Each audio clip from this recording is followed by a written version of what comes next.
Welcome to our explorations in Savitri. Today we are completing Canto 3 of Book 2, The Glory and the Fall of Life. As always, with our brother Alok. Namaskar. And this last letter, at least what has been printed in Savitri, but I have found some other things in the new volume, Letters on Poetry and Art. There are some more letters on Savitri by Sri Aurobindo. But this one is in 1948. So only 2 years. I am afraid I am too much preoccupied with the constant clashes with the world and the devil to write anything at length, even about your new poems. This is Amal, The Adventure of the Apocalypse. A few lines must suffice. In fact, as I had to explain the other day to Dilip, my only other regular correspondent, my push to write letters or to new literary production has dwindled almost to zero. This, apart from Savitri, and even Savitri has very much slowed down, and I am only making the last revisions of the first part already completed. The other two parts are just now in cold storage.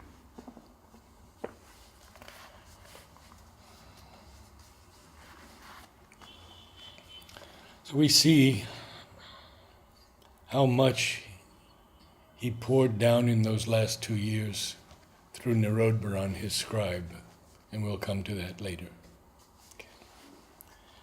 And I think it's important to emphasize, very often when we, draw comparisons, let's say between poets or writers or any field, we draw comparison on the positive side of the work.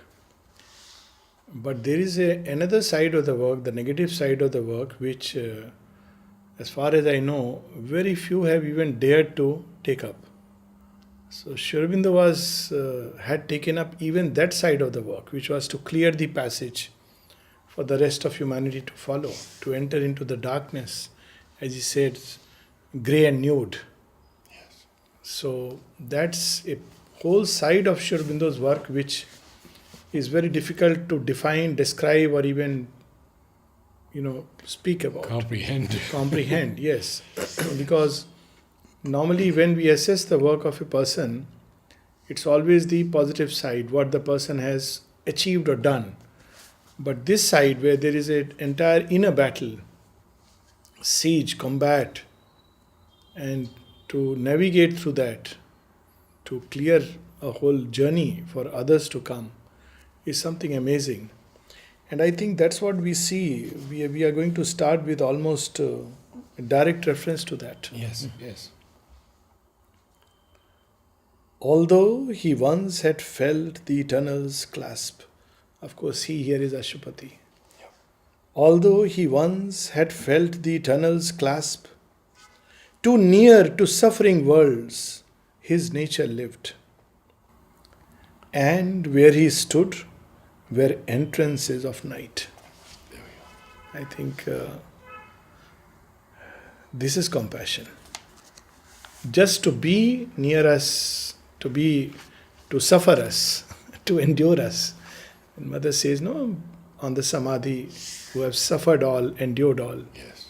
I think he suffered and endured our humanness.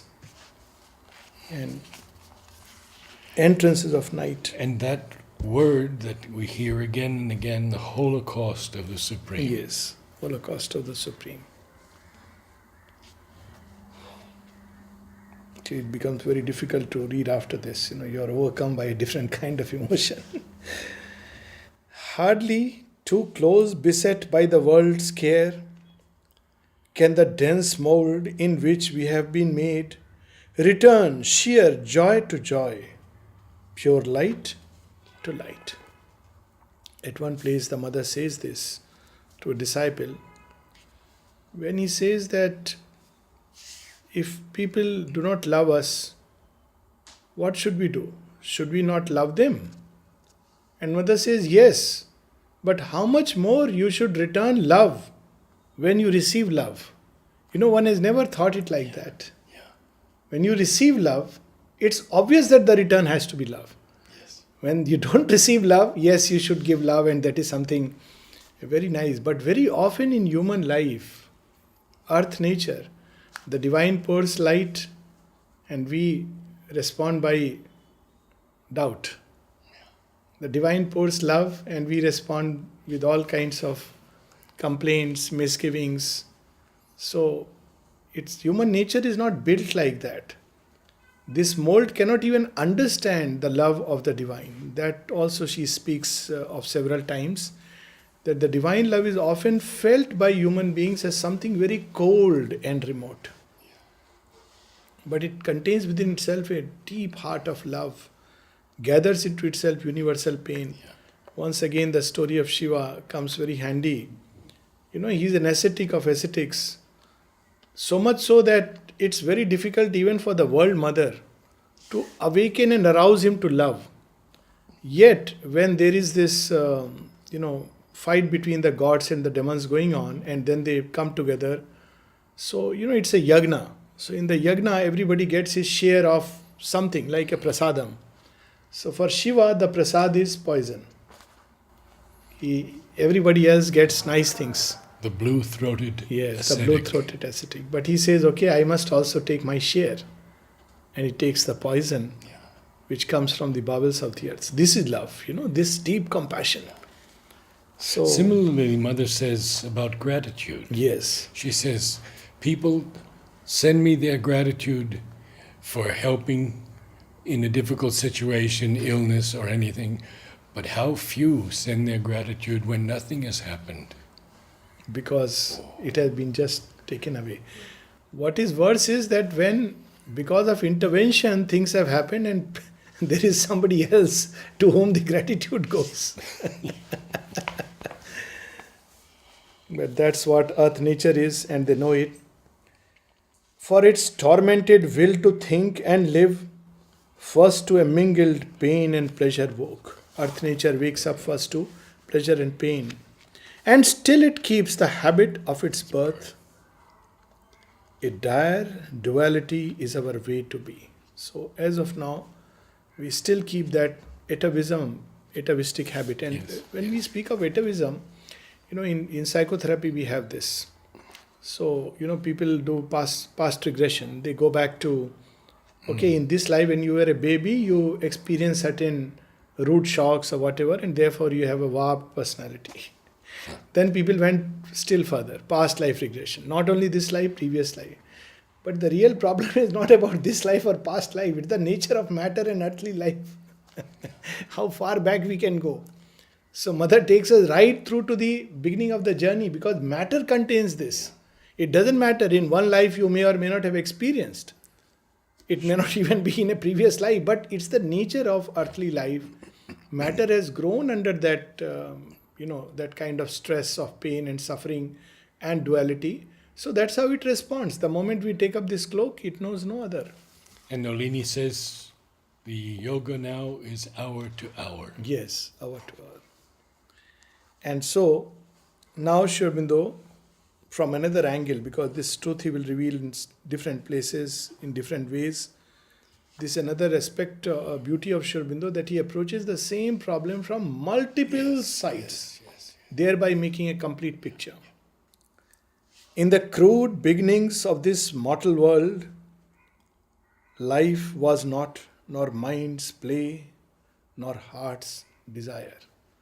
So many people would think it was peace, but the peace of the dead silence.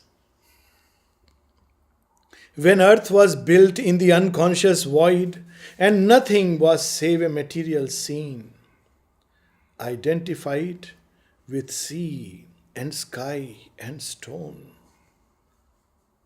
her young gods yearned for the release of souls, asleep in objects, vague, inanimate. So these young gods are the gods of the material plane. Yesterday we read description in Ahana. And they wanted to awaken the soul which was asleep peacefully, blissfully, like a baby in the womb.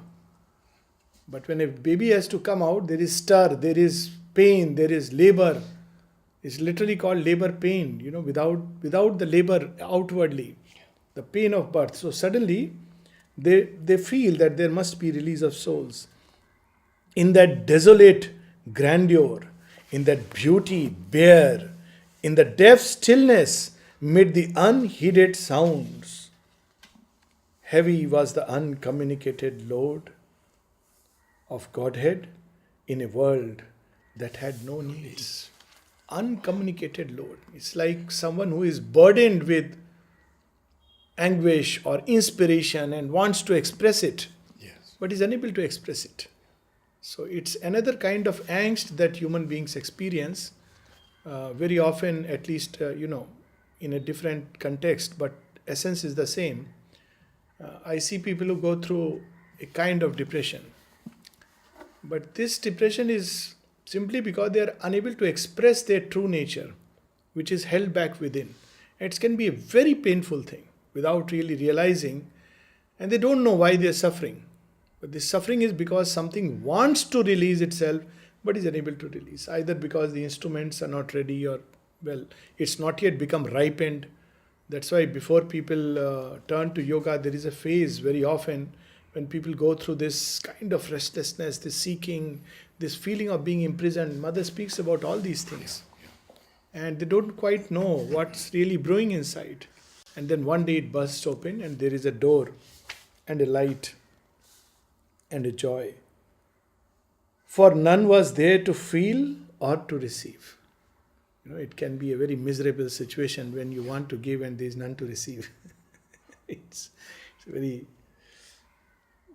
That's why one of the reasons why divine, went into creation. Many other aspects are there.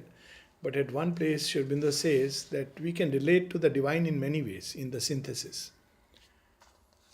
And at the end he says the indulgent love of a mother.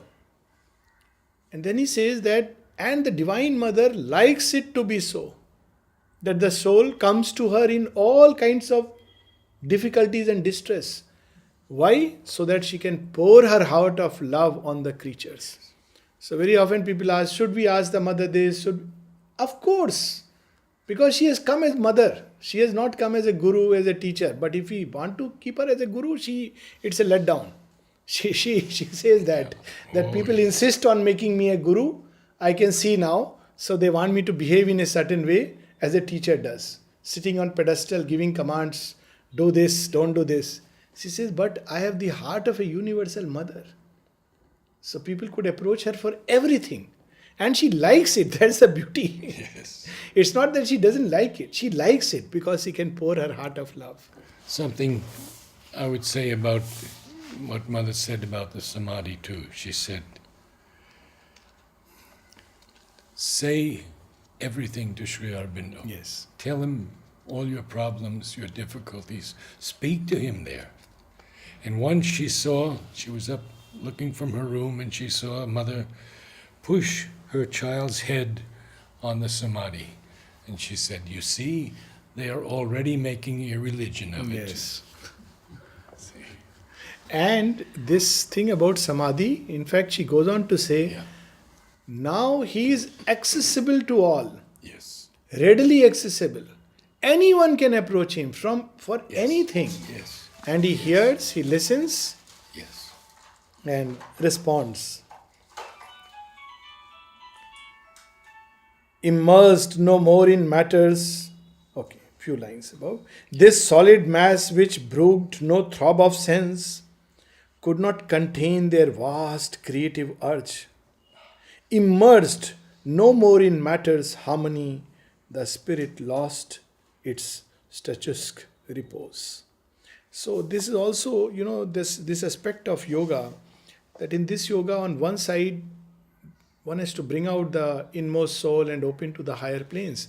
But one has to also work on the instruments so that they can support the play of the spirit.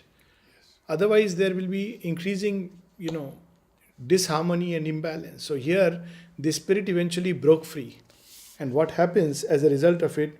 In the uncaring trance, it groped for sight, passion for the movements of a conscious heart, famishing for speech and thought and joy and love.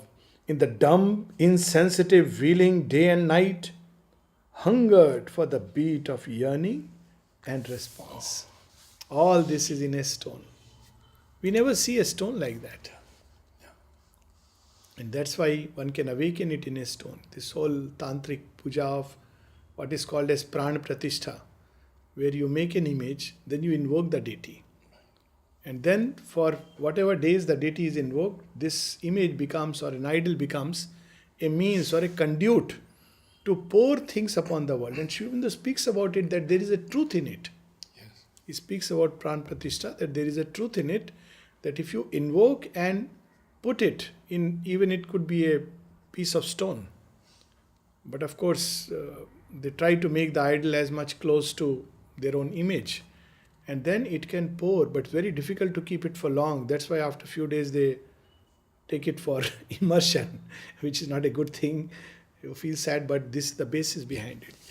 That even within the stone, there is the same consciousness, yearning for release. The poised inconscience, shaken with a touch, the intuitive silence trembling with a name, they cried to life to invade the senseless mold, and in brute forms awake divinity. So all these young gods are the elemental gods who have shape matter. The gods of sea, the god of river, the god of forest, and the god of stone, all these mountains. Now they want more, so they call life. And this is where Sri Aurobindo's understanding or revelation about how evolution takes place, that there is something imprisoned which suddenly feels the yearning, and then something from above comes and awakens it. So same thing with the supramental change, that the supramental truth is hidden inside us, and a point comes when it begins to yearn for release, and it takes different forms in human natures. One of them is that one is no more satisfied with the human frame. She speaks of that. Something else. What that else is, we don't know. Yeah. Of course, we may give it a name, an ideal, but very often these are mental images, and it wants it. Then as a result of this yearning and call from below, a corresponding truth from above answers and awakens it. So this process he is describing us with reference to life, that it yearns for life. Yes, once Madhav Pandit came out he used to come out every week to Auroville, to the center, and give a talk. And he said, every leap in the evolution has been preceded by an involution. Absolutely.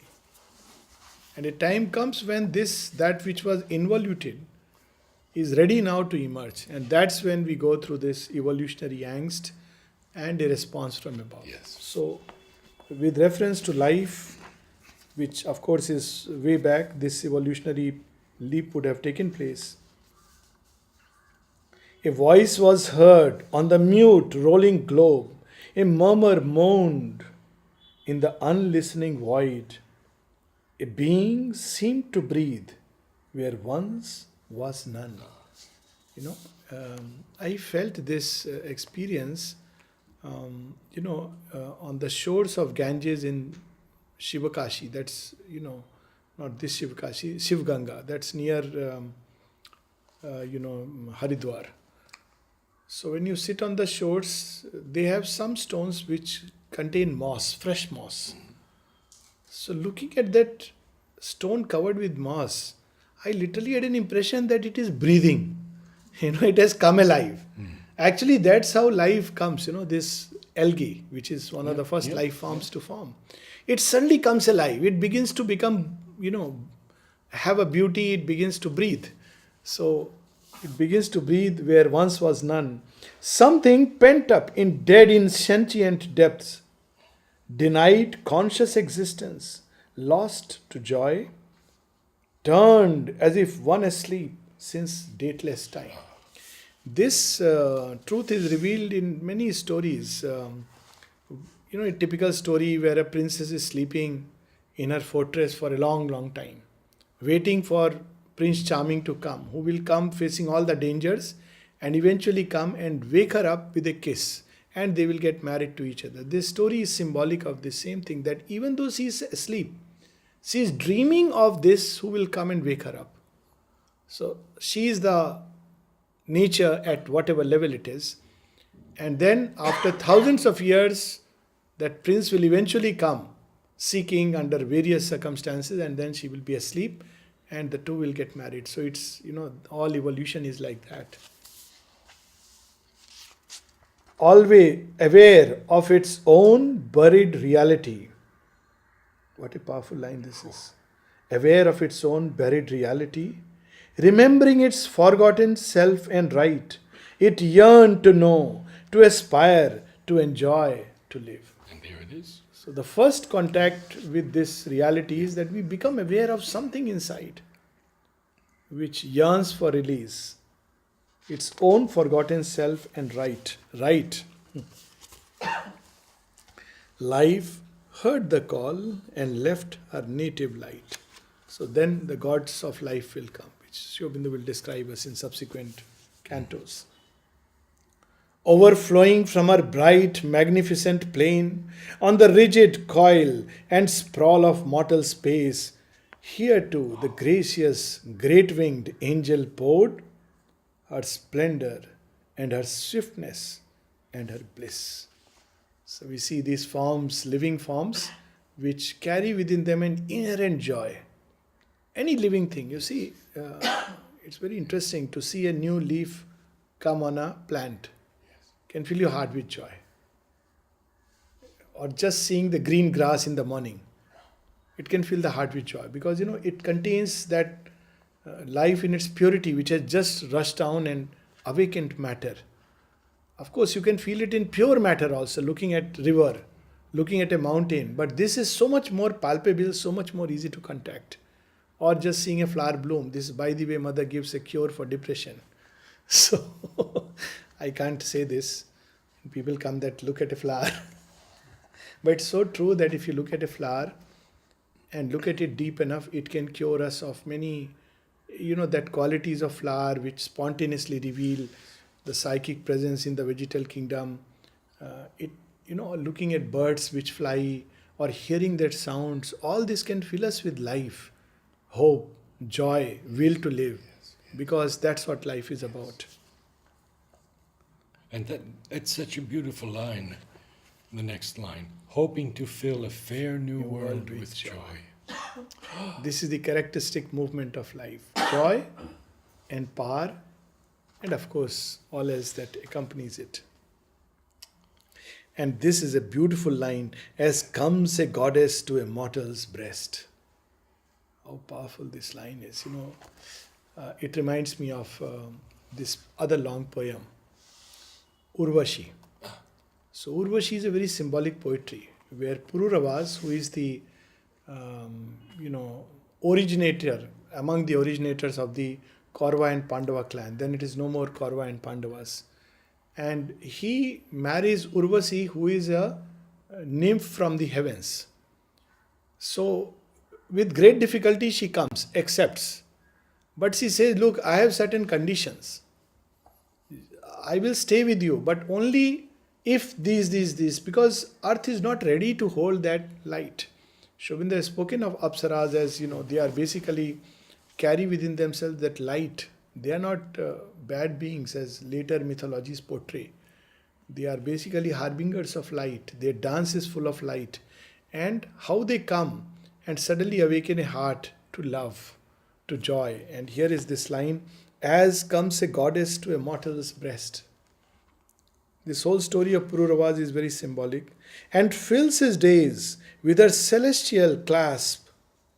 She stooped to make her home in transient shapes. So life comes and picks up the brute heart of a stone and transforms it into a heart of beauty and love, and releases it into the air. It begins to fly. So how beautiful this is. In matter's womb she cast the immortal's fire. So life is also immortal. This Aurobindo says that it's only matter that undergoes, degeneration, and life simply withdraws from the form and takes up another form. Life is like that. It doesn't die, it is immortal by its very nature. In the unfeeling vast, woke thought and hope, smote with her charm and beauty, flesh and nerve, and forced delight on earth's insensible frame. So, this is what is going to happen now. Supermind will be forced upon us. Mother speaks of that. But when she was asked that, how will people know? She said, they may not know. They may simply think that they may complain that they are getting blows. But it's not blows, it's the supermind forcing itself, molding us despite ourselves. That's what we need after all, Sri Ramakrishna used to say there are 3 types of gurus. One who just give a prescription and that's it. Do this, do that. Another which get the medicine, leave it with you. And the third type used to say, will catch hold of the throat and put the medicine in the mouth. Close your mouth and say, gulp it. So you are forced to gulp. And the mother combines all the 3. But only thing is, she is much gentler in her ways. She would not press our throat but say, why don't you sing a song? And when we sing a song, she puts the medicine. And we don't even know that it has gone in and is having its effect. So, may I read the next 2 lines? Yes, please. Because I love them so much. Yeah. Alive and clad, dressing the earth. Alive and clad with trees and herbs and flowers, earth's great brown body smiled towards the skies. Wow. Why not a few more? Because it just continues. Azure. But while... No. No. Azure replied. Oh, yeah. Azure replied to azure in the sea's laugh. Is that sky blue color. Yeah. Azure. New sentient creatures filled the unseen depths. Life's glory and sweetness ran in the beauty of beasts. Man dared and thought and met with his soul the world. Life's glory and swiftness ran in the beauty of beasts. Man dared and thought and met with his soul the world. So all this life has done already. And it will do further because its origin is in the supramental plane. That's why Aurobindo speaks of as divine life as the ideal. It will eventually end up divinizing clay. Yeah. But in the meanwhile, something happens. But while the magic breath was on its way, before her gifts could reach our prisoned hearts, a dark, ambiguous presence questioned all.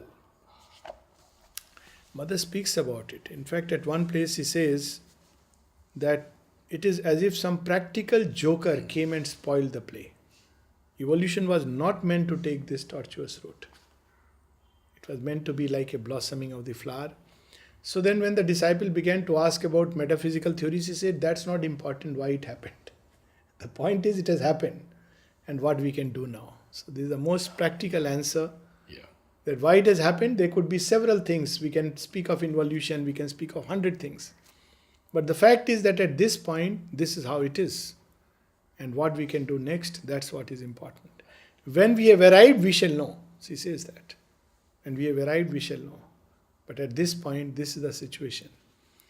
And this ambiguous presence questioned all, of course, is referring to the inconscient, but more so when the inconscient becomes a questioning mind in the mind, which doesn't give a straight response, always twists the movements of truth. So inconscient in its origin is not so bad. She speaks about that. It's plastic, still it can change. But in the mind, it becomes very rigid, like stone with edges. It's very difficult because it's already become crystallized in the mind. It questions everything. So that's dark, ambiguous presence. questioned all. So that's why, children up till 5 will receive all the nice stories that Hanuman can fly. But when they are 13, 14, even 10, how can it be possible? So that's where, it comes. And it has its purpose, that of course we know, but it spoils everything. The secret will that robes itself with night. So there is a purpose. That's why Shubinda is used W with a will with a capital W. Mhm. The secret Yes. will has Yes. chosen to robe itself in night, to make the perfection yet more perfect, to make sure that nothing is left out at the end when things are done. So there is always a spoil sport, somebody who is there to criticize, Yes. and he's a good guy actually who is playing the role of a bad guy. The good guy is that his role is to not to see what is good happening in you, but to point out precisely that which is not right. And this guy is doing his own role. So the secret will robes itself as night with night and offers to spirit the ordeal of the flesh. This is what the mother takes up upon herself. She says all the time, all the suggestions keep coming, that old spirituality.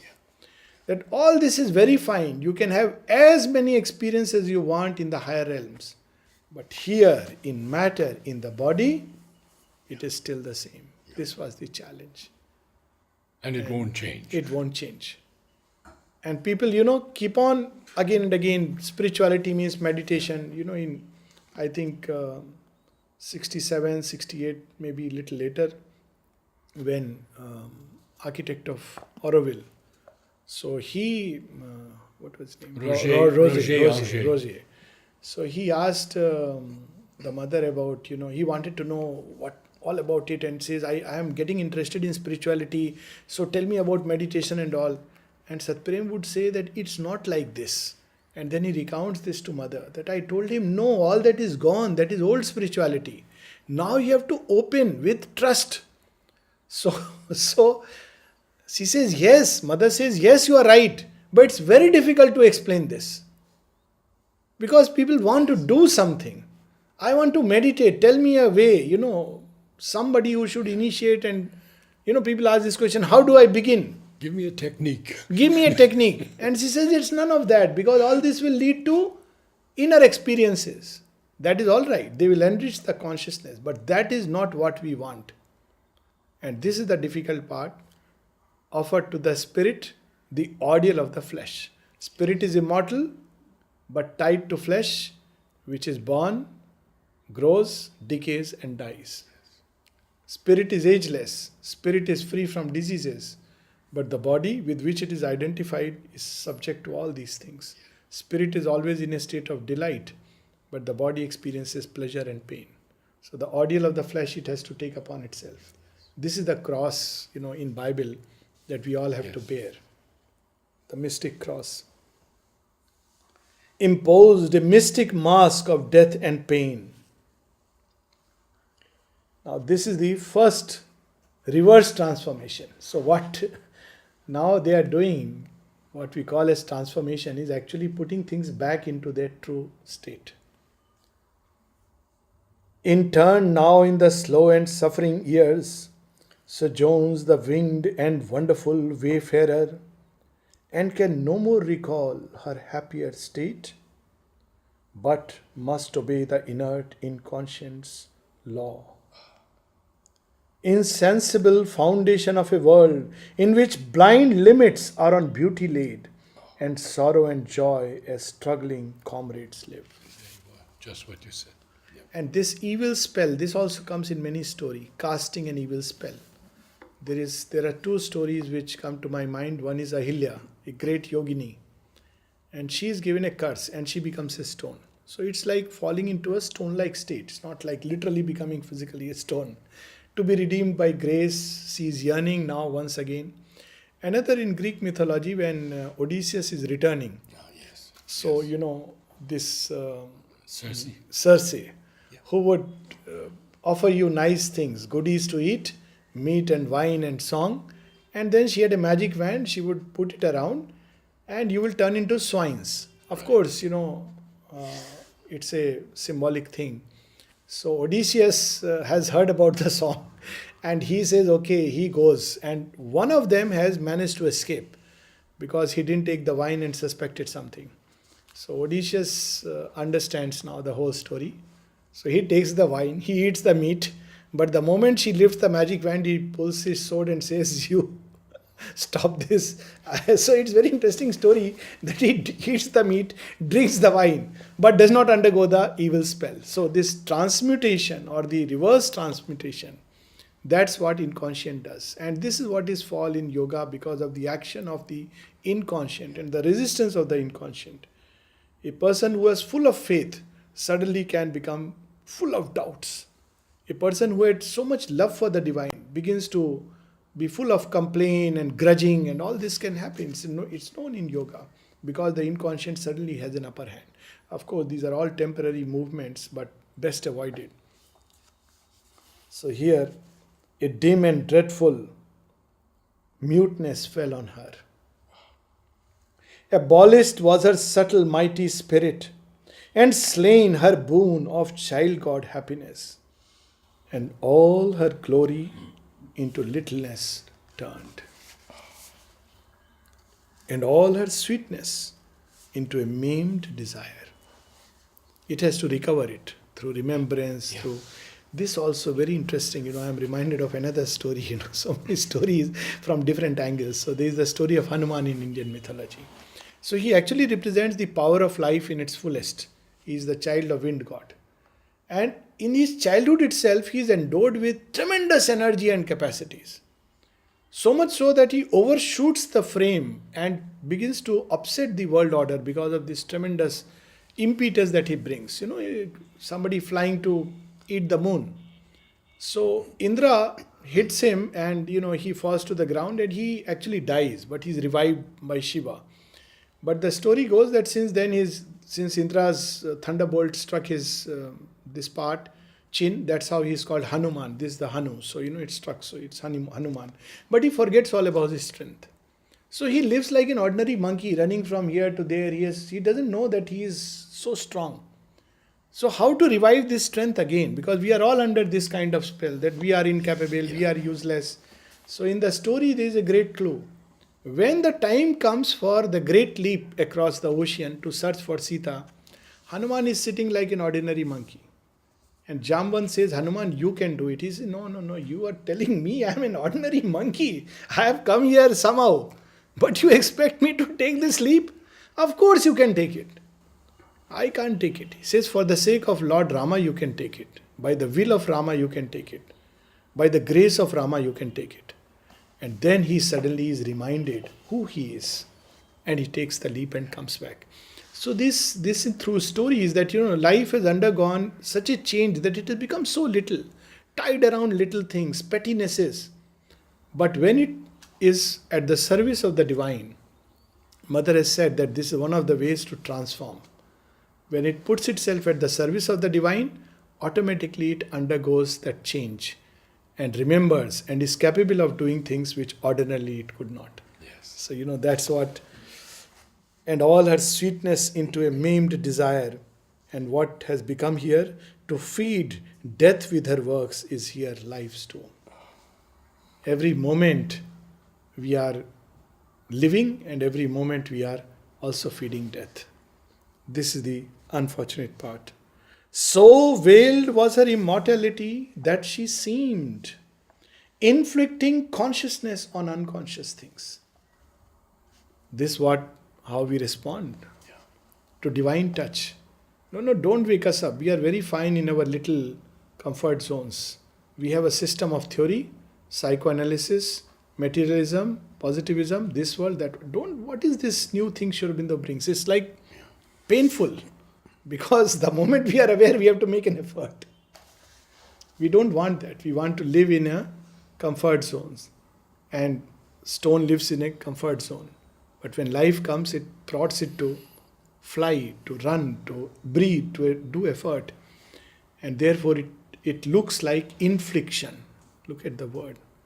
Inflicting consciousness on unconscious things. An episode in an eternal death. It looks like Every day we see the sun, it sets. As if darkness is real, and every morning for brief period the sun comes out. But the truth is that darkness is not real, it's just the earth turning her face away from the sun. But that's not a realization that we have while on earth. Looks like, oh, these momentary glimpses of the divine, who knows? But that is the reality. But when we are tied to earth nature, we turn ourselves away and we feel darkness. But that's not real. But that's how it appears. An episode in an eternal death. That life is an episode. A myth of being that must forever cease. Such was the evil mystery of her change.